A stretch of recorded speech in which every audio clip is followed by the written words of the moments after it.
창세기 16장 1절에서 16절 말씀. 본문이 조금 길기는 하지만 살아계신 하나님 우리에게 말씀하실 때에 믿음으로 사모함으로 잘 받는 저와 여러분 되기를 바랍니다. 제가 봉독하겠습니다.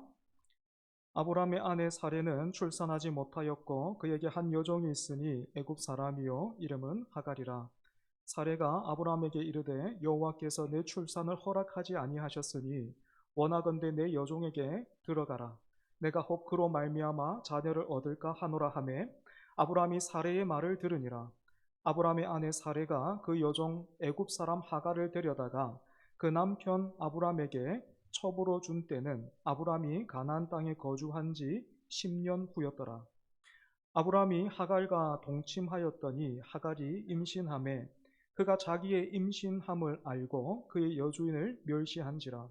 사레가 아브라함에게 이르되 내가 받는 모욕은 당신이 받아야 옳도다. 내가 나의 여종을 당신의 품에 두었거늘 그가 자기의 임신함을 알고 나를 멸시하니 당신과 나 사이에 여호와께서 판단하시기를 원하노라. 아브라함이 사레에게 이르되 당신의 여종은 당신의 수중에 있으니 당신의 눈에 좋을 대로 그에게 행하라 하매 사레가 하갈을 학대하였더니 하갈이 사레 앞에서 도망하였더라. 여호와의 사자가 광야의 샘물 곁 곧 술길 샘 곁에서 그를 만나 이르되 사레의 여종 하갈아 네가 어디서 왔으며 어디로 가느냐. 그가 이르되 나는 내 여주인 사레를 피하여 도망하나이다. 여호와의 사자가 그에게 이르되 내 여주인에게로 돌아가서 그 수하에 복종하라. 여호와의 사자가 또 그에게 이르되 내가 내 씨를 크게 번성하여 그 수가 많아 셀 수 없게 하리라. 여호와의 사자가 또 그에게 이르되 내가 임신하였은즉 아들을 낳으리니 그 이름을 이스마엘이라 하라. 이는 여호와께서 내 고통을 들으셨음이니라. 그가 사람 중에 들나귀 같이 되리니 그의 손이 모든 사람을 치겠고 모든 사람의 손이 그를 칠지며 그가 모든 형제와 대항해서 살리라 하니라. 하갈이 자기에게 이르신 여호와의 이름을 나를 살피시는 하나님이라 하였으니 이는 내가 어떻게 여기서 나를 살피시는 하나님을 배웠는고 함이라. 이러므로 그 샘을 부엘라 헤로이라 불렀으며 그것은 가데스와 베레 사이에 있더라. 하갈이 아브라함의 아들을 낳음에 아브라함이 하갈이 낳은 그 아들을 이름하여 이스마엘이라 하였더라. 하갈이 아브라함에게 이스마엘을 낳았을 때에 아브라함이 86세였더라. 아멘. 읽으면서 확인하셨듯이 오늘 본문은 이스마엘이라는 이 아이의 출생을 중심으로 해서 세 명이 등장하고 있습니다. 세 사람 누굽니까? 아브람과 아브람의 아내 사레 그리고 사레의 여종 하갈이죠. 이 중에서 이제까지는 아브람에 가려져 있었던 사레가 제일 먼저 나오고 있는데 여러분 사레가 어떻게 표현되어 있습니까? 16장 1절 여러분 다시 한번 보십시오. 사레가 어떻게 표현되어 있습니까? 아브람의 아내 사레 이렇게 되어 있죠. 그죠? 같은 표현이 3절에도 있고요. 본문 전체에서 아브람과 사레의 이 관계가 강조되고 있습니다. 사레의 지위가 계속해서 강조되고 있는 거죠. 여러분 창세기 2장 24절에서 이러므로 남자가 부모를 떠나 그의 아내와 합하여 둘이 한 몸을 이룰지로다 하신 이 말씀을 기억해 본다면 아브라함의 아내 사레라는 이 표현이 우리에게 무엇을 말해주고 있습니까? 아브람뿐만 아니고 사레도 아브람과 한 몸이기에 사레 역시도 하나님이 주신 땅과 자손에 대한 언약의 대상이다라는 것을 말해주고 있는 것입니다. 하지만 사레는 스스로를 보면서 부족하다, 택도 없다 생각했던 것 같아요. 하나님은 사레를 아브람의 아내라고 부르면서 아브람과 한 몸으로 하나님의 언약을 이루어갈 그런 통로로 여기시고 부르고 계시지만 사레에게는 이런 하나님의 말씀이 이런 하나님의 뜻이 들리지도 않고 잘 전달되지도 않았던 것이죠. 이유가 무엇입니까? 여러분 1절 계속해서 좀 따라갈까요? 아브라함의 아내 사레는 출산하지 못하였고, 이렇게 되어 있습니다. 고대 근동 문화에서 여자의 가치와 정체성은 철저하게 자녀를 출산해서 가문을 세우는 일과 이어져 있었습니다. 때문에 아이를 낳지 못하는 여성은 사회적으로 사형 선고를 받은 것이나 마찬가지였고, 신으로부터도 버림을 당하거나 저주를 받았다라고 생각해서 수치와 모멸의 대상이 되었습니다. 그런데 이런 문화와 시선으로 가득한 이 세상에서도 하나님이 사례를 어떻게 부르고 계신다고요? 여전히 아브라함의 아내다, 이렇게 인정하고 부르셨습니다. 이 부르심의 의미가 무엇이라 했습니까? 지금 마른 수건 같은 사례를 하나님이 쥐어 짜시는 것이 아니고, 우리가 지난주 횃불 언약을 통해서 확인했던 것처럼 언약을 이루는 힘과 능력이 아브라함이나 사례에게 있는 것 아니고 하나님께 있다라는 것입니다. 그렇기 때문에 하나님이 사례에게 이렇게 말씀하시는 거죠. 너는 나를 바라보고 나를 믿고 내 앞에서 아멘 하면서 믿음으로 기다리라 하시는 겁니다. 하지만 안타깝게도 사례는 이런 하나님의 마음과 뜻을 전혀 깨닫지를 못했습니다. 이유가 무엇입니까? 하나님보다 자신의 현실과 주변의 상황을 더 깊이 묵상했기 때문입니다. 하나님을 믿고는 있어요. 하지만 현실이, 그리고 또 내가 겪고 있는 문제가 하나님보다 더 커 보이는 겁니다. 여러분, 이렇게 하나님을 믿고 있어도 하나님보다 현실이 더 커 보이고 문제가 더 크게 보이면 어떤 일 일어납니까? 급한 마음에 내가 주인이 되어서 통제권을 내가 가지려고 해요. 다시 1절의 사례 한번 보십시오. 그에게 한 여종이 있으니 애굽 사람이요 이름은 하갈이라. 문제가 더 크고 또 현실이 더 크게 다가왔던 사례가 옆을 보니까 지금 누가 보입니까? 자신과는 다른 한 사람이 보이는 거예요. 지금 사례는 어느새 세월이 흘러서 70대 중반 정도 됐는데 지금 옆에 누가 있습니까? 그런 자신과는 전혀 다른 젊은 여종이 딱 있는 거죠. 그리고 사례에게는 이 여종을 자기가 원하는 일에 동원할 수 있는 힘과 능력도 있었습니다. 그래서 2절 보면요, 사례가 고민 끝에 내린 결론, 그리고 해결책을 남편 아브라함에게 이렇게 내밀고 있습니다. 사례가 아브라함에게 이르되 여호와께서 내 출산을 허락하지 아니하셨으니. 진단이 끝났다, 그죠? 나는 끝났다. 나는 틀렸다. 이제 나에게는 소망이 없다. 하나님이 나한테 이제 아들 안 주시기로 했다. 하나님이 아브라함 당신을 통해서 하실 일에서 내가 할 수 있는 일은 없는 것 같다. 그 일에서 나는 필요가 없는 사람이다. 이렇게 스스로 단정지어 버린 겁니다. 여러분, 사례가 남편 아브라함에게 이런 말을 건넸을 때 그 마음이 어땠겠습니까? 힘들었을 거예요. 그죠? 하지만 그렇다고 해서 사례는 절망하지는 않았습니다. 왜냐하면 자기가 진단하고 또 거기에 대한 처방, 해결책을 자기가 찾았기 때문입니다. 나름대로 길을 찾은 거예요. 비록 내가 직접 아이를 낳을 수는 없어도 남편에게 아들을 안겨주고 하나님의 약속을 이루어 드릴 수 있는 방법이 떠올랐기 때문입니다. 내가 그 일을 할 수 있겠다 싶었던 거예요. 그것이 무엇입니까? 자기 여종을 남편에게 주어서 그 종을 통해서 아들을 얻는 겁니다. 요즘은 누가 이런 일을 계획하고 또 실행에 옮긴다면 이건 처벌받아요. 그죠? 하지만 당시에는요, 일반적인 문화였습니다. 그럼에도 불구하고 이런 방법을 사용하기로 했던 사례의 마음도 그 마음은 편하지는 않았을 겁니다. 그래서 3절을 보면 이런 설명이 붙어 있죠.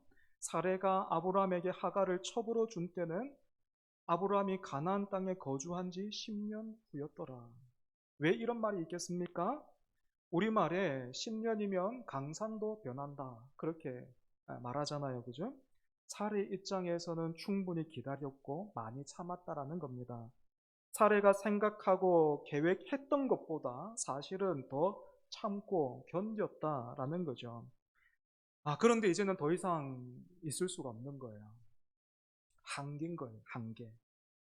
하나님이 자신을 아브라함의 아내라 불러주시고 그렇게 인정해 주시는 게 고맙기는 하지만 계속 좀 마음이 어려운 겁니다. 이제는 남편과 하나님 앞에서 좀 떳떳했으면 좋겠다. 뭐 그런 마음이 이 사례에게 있었던 것 같습니다. 그래서 여자로서 쉬운 결정이 아니었음에도 불구하고 하나님의 뜻을 이루어 드리고 남편에게 그 아브라함이 그렇게 원하는, 남편이 원하는 그 아들 안겨주기 위해서 자기의 몸종이었던 애굽 사람 하갈을 남편 아브라함에게 첩으로 줬습니다. 어떤 면에서 사례의 이런 모습은 너무나 애처롭고 또 기특하기까지 하죠. 하지만 여러분, 사례의 이런 결정으로 인해서 어떤 일이 일어납니까? 계획하고 바란 대로 하갈을 통해서 아이가 태어납니다. 이스마엘이 태어나요. 여러분, 세상의 방법은요, 곧바로 결과가 나옵니다. 당장 있는 뜻을 이룬 것처럼 보이죠. 여러분, 그래서 문제는 해결되고 또 모두가 다 기뻐했습니까? 그렇지 않죠. 그죠? 원하는 대로 아들은 태어났지만 그 뒤부터 어떻게 됩니까? 집안이 어떻게 돼요? 아브람과 사레, 그리고 사레와 하갈, 더 나아가 그 이스마엘 후손과 이스라엘 자손들까지 모든 관계가 다 깨집니다. 이처럼 여러분, 하갈을 통해서 남편에게 아들을 안겨주고 하나님의 언약을 이루어 드리려고 했던 사례의 선택은 스스로 생각하기에 또 다른 사람들이 듣기에는 기특해 보이고 또 좋은 의도였는지는 모르겠지만 하나님이 기뻐하시는 건 아니었어요. 하나님이 원하시는 방법은 아니었습니다. 때문에 횃불 언약을 앞두고 있었던 아브람이 쪼개놓은 고기를 노리고 달려들던 솔개를 계속해서 쫓아버려야 했던 것처럼 하나님을 믿고 있는 우리에게도 이런 사례와 같은 모습, 이런 계산이나 이런 성급함들이 있다면 어떻게 해야 되겠습니까? 통제권을 내가 가지려고 하고 그렇게 그런 계산과 마음이 있다면 어떻게 해야 됩니까? 그걸 막 품고 기다리는 것이 아니고 쫓아버려야 됩니다. 계속해서 쫓아버려야 합니다. 하나님과 우리의 관계에서 쫓아버려야 할 것 무엇입니까? 바로 성급함입니다. 왜 사례가 성급함에 빠졌다고요? 아브람과 한 몸으로 하나님의 인도와 약속 안에 있기는 했지만 여전히 사례는 하나님을 알지 못했습니다. 하나님을 충분히 알지 못했습니다. 그래서 10년간 참아왔던 사례는 이제 하나님으로부터 자기의 삶의 통제권을 가져오기로 한 거죠. 그래서 이제는 내가 남편도 위하고 또 하나님의 뜻도 이루어 드리고 무엇보다도 내 자신이 떳떳해지기를 원했습니다. 성경에는요, 사례 말고 또 다른 예가 있습니다. 사무엘하 6장에서 하나님의 언약궤를 새 수레에 실어 옮겼던 다윗을 여러분 한번 기억해 보십시오.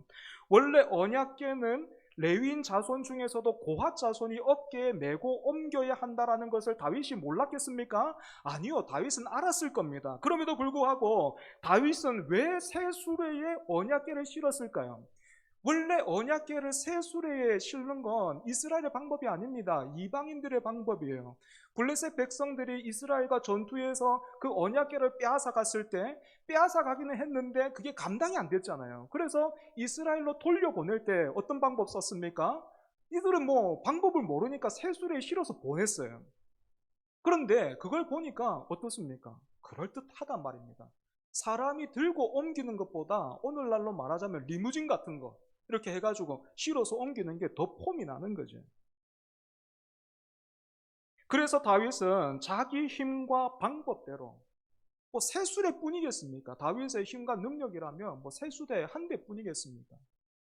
자기 힘과 방법대로 하나님을 위해 드리고, 또 사실 사람인지라 그런 마음도 틀림없이 있었을 겁니다.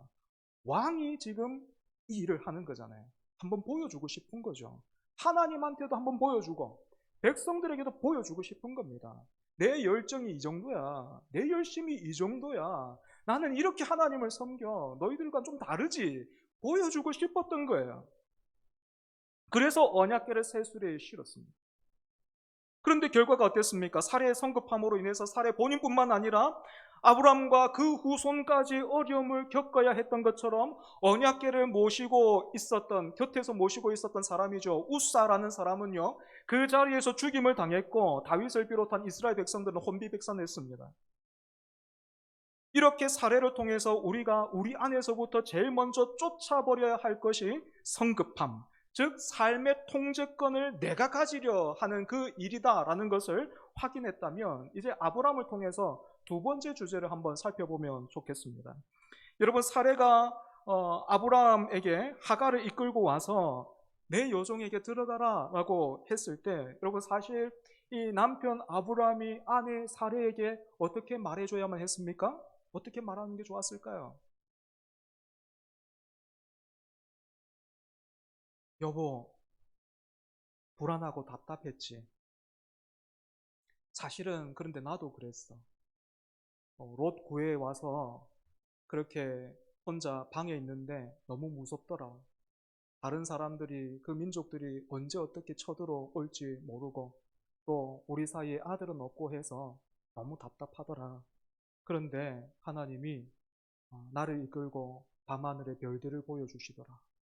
그리고 거기에 지나서 또 횃불 언약을 통해서 하나님께서 보여주시더라. 그러니 우리 하나님을 더 믿고 기다려보자. 하갈이 웬 말이야. 나는 only you. 사례 당신밖에는 없어. 이래야 되는 거잖아요. 그죠? 하지만 2절 마지막 보면 아브라함이 어떻게 합니까? 아브라함이 사례의 말을 들으니라. 누구와 많이 닮았습니까? 똑같은 모습을 우리가 창세기를 통해서 본 적이 있어요. 누굽니까? 하와가 선악과를 건넸을 때 아담이 어떻게 했어요? 그냥 먹었어요. 그냥 받았어요. 마찬가지로 지금 아브람도 사례의 말과 계획을 그대로 수용하고 있습니다. 밤하늘의 별을 보면서 하나님을 향해 아멘 했고 횃불 언약을 경험했던 아브람이었지만, 지금 아브람 역시도 어떻게 하고 있습니까? 세상의 방법을 따라가고 있는 겁니다. 그리고 임신한 하갈이 사례를 멸시하다가 관계가 깨졌을 때에, 그때에도 아브람은 어떤 모습을 보였습니까? 나서서 일을 바로잡고 관계들을 정리하고 뭐 그렇게 하는 것이 아니라, 당신의 요정은 당신의 수중에 있으니 당신의 눈에 좋을 대로 행하라 라고 하면서 마치 제3자처럼요 문제를 외면하고 방관했습니다. 어떻게 보면 아브람이 괜한 여자들의 등살에 지금 고생하고 있는 것처럼 보이죠. 하지만 사실은요, 아브람이 철저히 아무것도 하지 않음으로써, 철저히 수동적인 모습을 보임으로 인해서 지금 직무유기하고 있는 겁니다. 그렇다면 왜 아브람은 이런 직무유기에 빠졌을까요? 왜 이런 수동적인 모습을 보여줄까요? 불과 얼마 전에 밤하늘의 별을 보면서 횃불 언약을 통해서 받은 은혜가 있기는 하지만, 우리도 예배가 끝나고 집으로 돌아가면 어느새 받은 그 은혜를 잊어버리듯이 아브람 역시도 은혜를 잊어버리고 좋은 게 좋은 거다 하면서 예전의 습관과 관성대로 지금 살았던 것입니다. 여러분, 이 부분에서 한번 잘 생각해 보십시오. 성경은 그 15장에서 아브라함의 참 영광스러운 모습 보여줬잖아요. 믿음으로 말미암아 하나님 앞에 의롭다 여김을 받고, 또 횃불 언약을 통해서 참 하나님과 다시 한번 언약을 갱신하는 그런 감동적인 모습을 보여줬는데, 곧바로 그냥 16장에 넘어가면서 아브라함이 뚝 떨어지고 있습니다. 보통 사람의 기록이고 사람의 어떤 이야기라면 이런 모습은 사실 좀 덮고 넘어가는 건데, 성경은 그렇게 하지 않고 지금 16절에서 곧바로 그냥 추락하는 아브람을 보여주고 있는 겁니다. 왜 이렇게 할까요? 하나님 앞에서 의롭다함을 받은 것이 은혜였듯이 의롭다함을 받은 후에 살아가는 일 역시도 하나님의 은혜가 아니면, 하나님의 은혜가 없으면 불가능하다라는 사실을 우리에게 확인시켜주고 있는 겁니다. 여러분, 그러니까 은혜는 주일날만 받는 게 아니에요. 은혜는 예배 시간만 받으면 되는 게 아니라고요. 매일매일 은혜를 받아야 하는 겁니다. 매일매일 은혜 가운데 거해야 하는 것입니다. 다시 본문으로 돌아와서 여러분, 하나님으로부터 통제권을 찾아오려고 했던 사례, 그리고 또 철저하게 수동적으로 그 아내에게 이끌리는 모습을 보여주면서 직무유기했던 아브람. 여러분, 이 둘 사이에서 죄를 묻는다면 누가 더 무겁습니까? 누가 더 중합니까? 사례입니다. 한번 손들어 보십시오. 아브람입니다. 손들어 보십시오. 태훈아 고마워. 아무도 손 안 드는데 니만 손 들어가지고. 보통은 저 어디에 손 들지 다 압니다. 아브람 손 들어 보십시오 하면은 자매들이 딱 손을 들고, 그죠? 잘못했지. 사례 한번 손 들어 보십시오. 뭐 또 형제들이 딱 손을 들고. 이게 안 돼가지고 어떻습니까? 오은영 박사 같은 그런 분들 만나게 되는 거죠, 그죠? 여러분, 저도 남자라서 그런지 모르겠는데 적극적으로 지금 하나님 대신해서 상황을 통제하려고 하고 있는 사례보다는 수동적으로 끌려가고 있는 이 바보 같은 이 아브라함의 죄가 좀 덜해 보이기도 하지요. 하지만 여러분, 그렇지 않습니다. 아브라함은 침묵하고 아무것도 행동하지 않음으로써 사례의 모든 결정과 행동에 동참하고 있는 거예요. 그래서 이 문제와 관련해서 팀 켈러 목사님은 이렇게 말했습니다. 악을 멈출 능력이 있는 자가 아무것도 하지 않을 때 그는 그 악에 대한 책임을 공유하게 된다. 악을 멈출 능력이 있는 자가 아무것도 하지 않을 때 그는 그 악에 대한 책임을 공유하게 된다. 똑같다라는 거예요. 이 말을 좀 더 확장시켜보면 이렇게도 말할 수 있지 않겠습니까? 예수님을 통해서 세상의 빛과 소금으로 부름받은 그 믿는 자들이 죽어서 가는 천국만 바라보면서 이 땅에서는 수동적으로 세상에 끌려갈 때 이 땅의 부정과 부패에 대해 무관심하고 눈을 감는다면 그 악에 대한 책임을 공유하게 된다.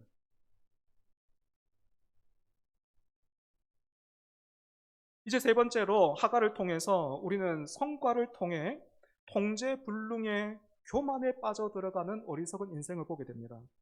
하갈은 어떻게 보면 하갈도 참 불쌍하죠. 그죠? 하갈은 자기가 바라거나 원하지 않았지만 주인 사례를 통해서 아브라함의 아이를 가지게 됐습니다. 주인 사례는 얻을 수 없었던 성과를 종에 불과했던 자기가 이루게 된 거예요. 그런데 이때부터 하갈은 마치 자기의 힘과 능력으로 또는 자기의 계획으로 아이를 가지게 된 것처럼 착각하기 시작했습니다. 그러자 여주인 사례를 보는 눈이 달라졌고 사례는 자기가 받은 멸시를 학대로 갚아줬습니다. 그 결과 하갈은 있던 곳에서 도망칠 수밖에 없었습니다. 여러분, 왜 하갈이 사례를 멸시했을까요? 왜 아이를 가진 하갈이 사례를 멸시했겠습니까? 제가 목양실에 적어두고요, 제가 교회에 제 방에 적어두고 기회가 있을 때마다 읽어보는 그런 문구가 있습니다. 본질에 집중하지 않으면 잘하면 자만하고 못하면 낙심된다.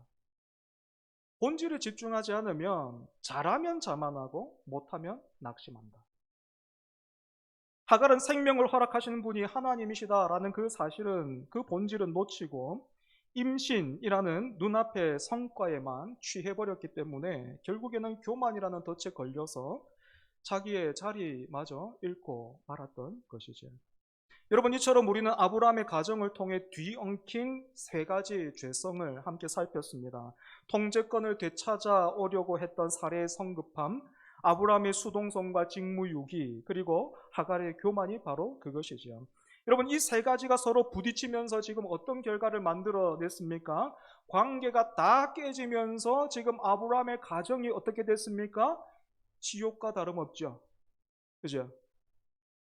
불과 얼마 전에 하나님 앞에서 의롭다함을 받고 횃불 언약을 받은 사람과 그 가정이 지옥이 돼버린 거예요.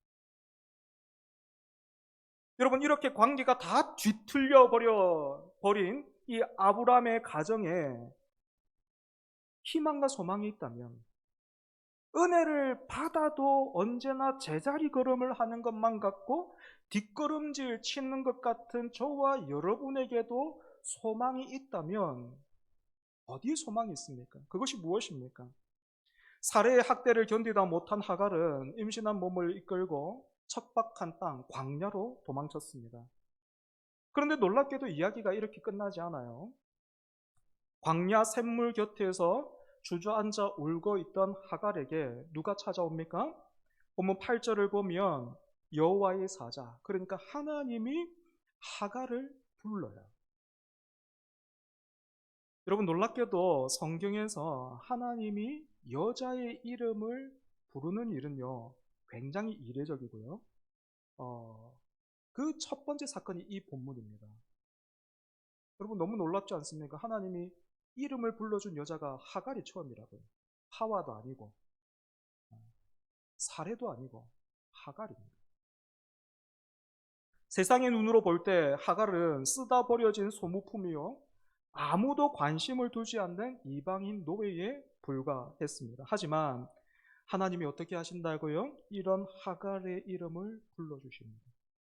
그러고는 구절을 보면 내 여주인에게로 돌아가서 그 수하에 복종하라 하시죠. 그런데 어떻게 그냥 갈 수 있겠습니까? 그죠? 견디다 못해 도망쳤는데 그 자리에 어떻게 가겠습니까? 그래서 하나님이 그냥 가라, 그냥 보내시지 않으시고 하나님이 갈 수 있도록 도와주십니다. 하갈이 갈 수 있도록 도와주세요. 태중에 있는 아이의 이름을 지어주십니다. 이름이 무엇입니까? 이스마엘. 뜻이 무엇입니까? 하나님이 들으신다. 그죠? 하나님께서 들으신다.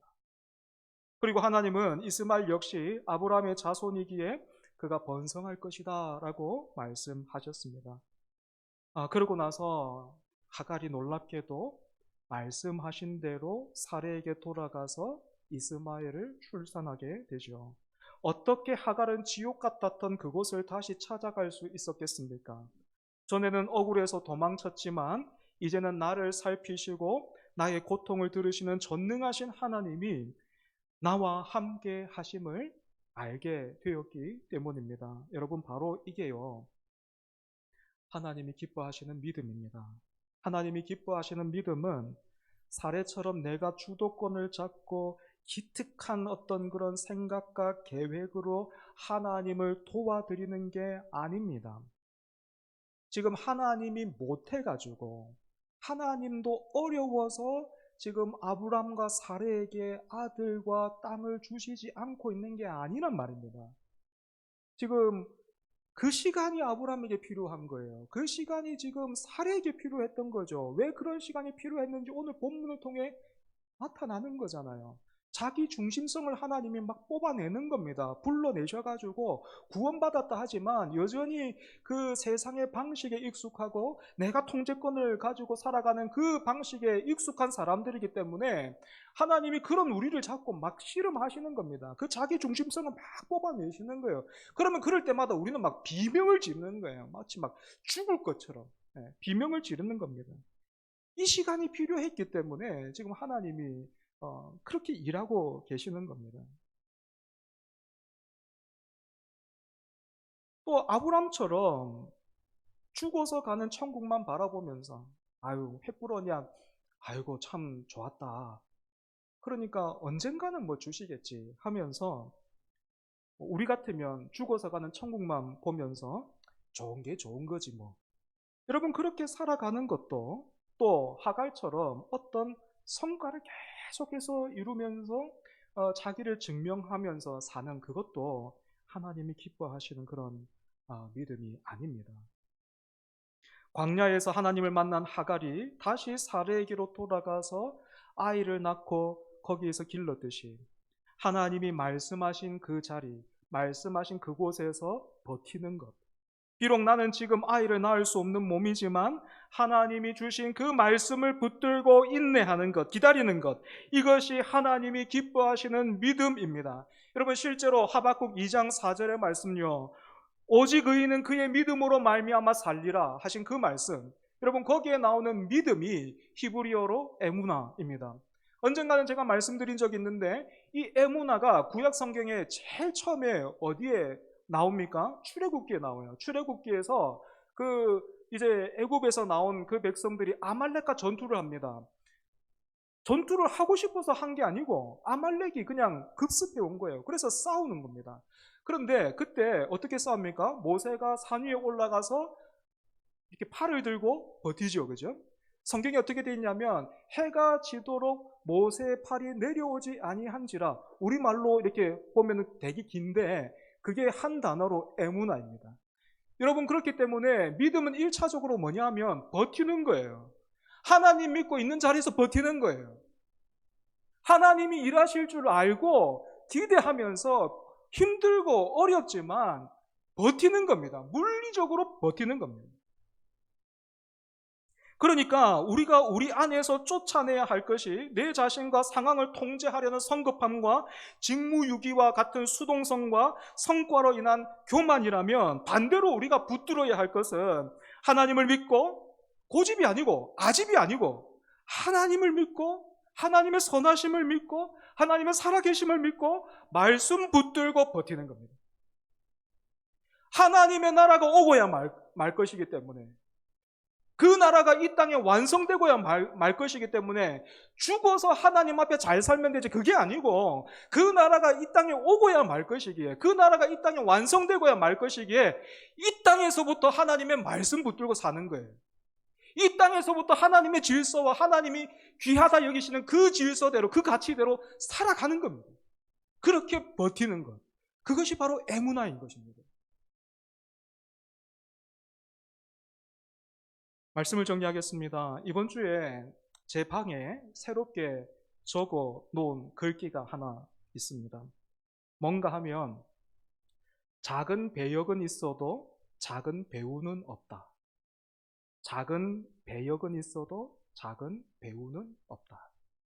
하나님이 어떤 인생은요, 아브라함처럼 부르시고, 또 어떤 인생은 아브라함의 아내 사레처럼 부르시고, 또 다른 인생은 사레의 여종 하갈과 같이 부르시는 것 같아요. 우리의 부르심이 다 다르죠. 그죠?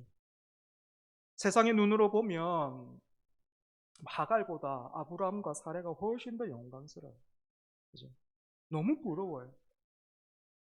아브라함이 제일 먼저고 사레가 그 다음이고 하갈은 보잘것이 없습니다.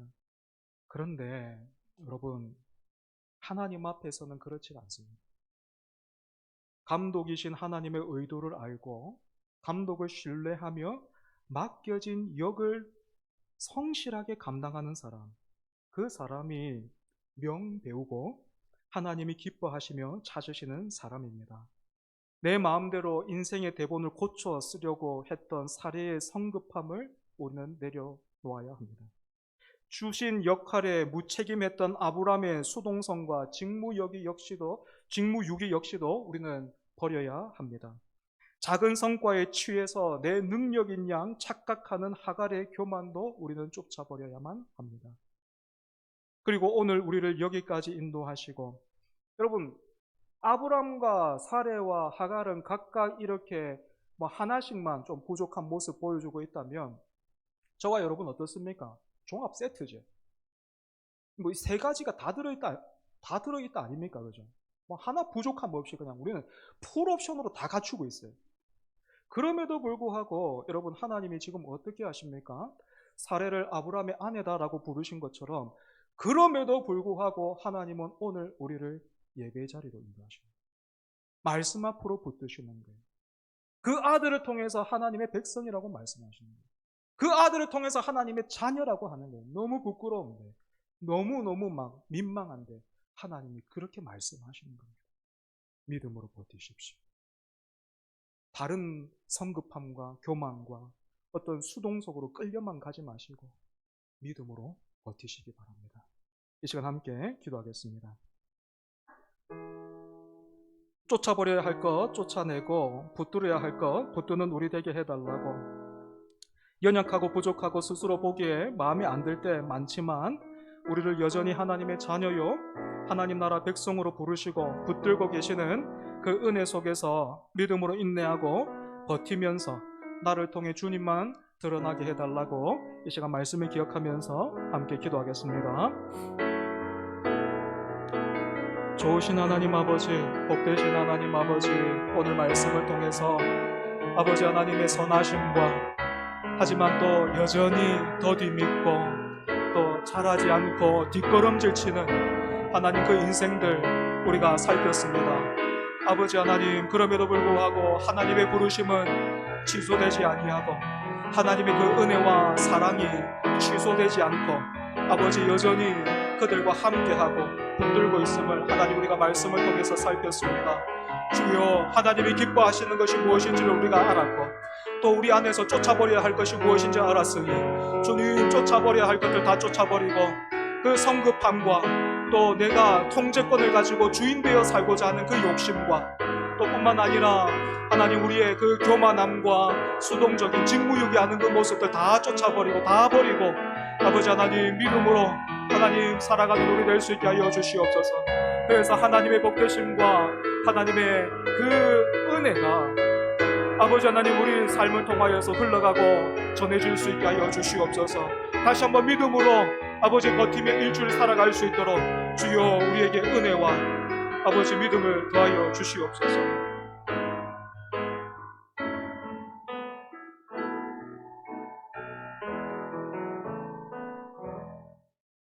아브람과 사레와 하갈의 어리석음이 모두 우리 안에 그대로 있음을 고백합니다. 그럼에도 불구하고 오늘 예배를 통해 또 말씀을 통해 여전히 우리를 하나님의 자녀라 불러주시니 감사합니다. 내가 삶의 주인이 되어 통제하려고 하는 성급함을 버리고 또 지독한 수동성도 버리고 성과를 통해 교만해지려고 하는 어리석음도 버리고 한 주간도 믿음으로 인내하는 우리 모두 되게 하여 주옵소서. 예수님 이름으로 기도합니다. 아멘.